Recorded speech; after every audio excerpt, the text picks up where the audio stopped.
ایک बार तुर्की के बादशाह सुल्तान सुलेमान कानूनी को खबर मिली कि दरख्तों की जड़ों में चींटियां बहुत ज्यादा हो गई हैं। सुल्तान ने माहिर लोगों को बुलाया और उनसे पूछा कि इसका क्या हल है।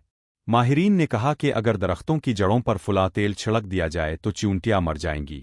मगर सुल्तान की आदत थी कि वो कोई भी फैसला करने से पहले शरीयत का हुक्म मालूम करते थे।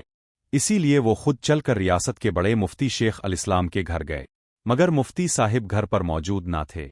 सुल्तान ने एक शेर की सूरत में पैगाम लिखकर उनके लिए छोड़ दिया, अगर दरख्तों में चींटियां हों तो क्या उन्हें मारने में कोई नुकसान है।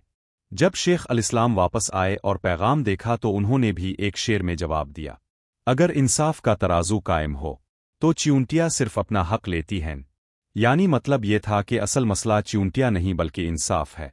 अगर इंसाफ कायम हो रहा है तो नुकसान नहीं होगा।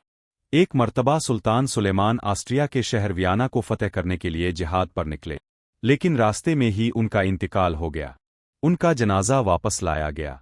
जब तैयारी हो रही थी तो उनका वसीयतनामा मिला। वसीयत में लिखा था, मेरा संदूक भी मेरे साथ दफन करना। उलमाए दीन हैरान हो गए और सोचने लगे कि इस संदूक में शायद खजाना जवाहरात होंगे। उन्होंने फैसला किया कि पहले संदूक खोलकर देखना चाहिए। जब संदूक खोला गया तो सब लोग हैरान रह गए। इसमें खजाना नहीं बल्कि तमाम फतवे और शरई इजाज़तनामे थे, जो सुल्तान ने उलमा से लेकर हर काम किया था। यानी उन्होंने कोई भी फैसला इस्लाम के खिलाफ खुद से नहीं किया, बल्कि उलमाए किराम से पूछ कर ही किया। इसीलिए उन्होंने कहा था कि ये फतवे मेरे साथ दफन कर दिए जाएं, ताकि अल्लाह के सामने गवाही पेश कर सको।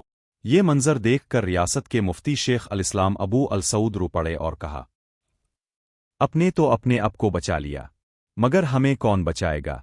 ये मुनफरिद वाकया हमें ये सिखाता है कि इक्तिदार का सबसे बड़ा जेवर इंसाफ, शरई इल्म और अल्लाह का खौफ है। जिस हुक्मरान के फैसले शरीयत के ताबे हों, इसकी हुकूमत भी बरकत वाली और इसका अंजाम भी इज्जत वाला होता है। इस वीडियो को लाइक करें और चैनल को सब्सक्राइब करना ना भूलें।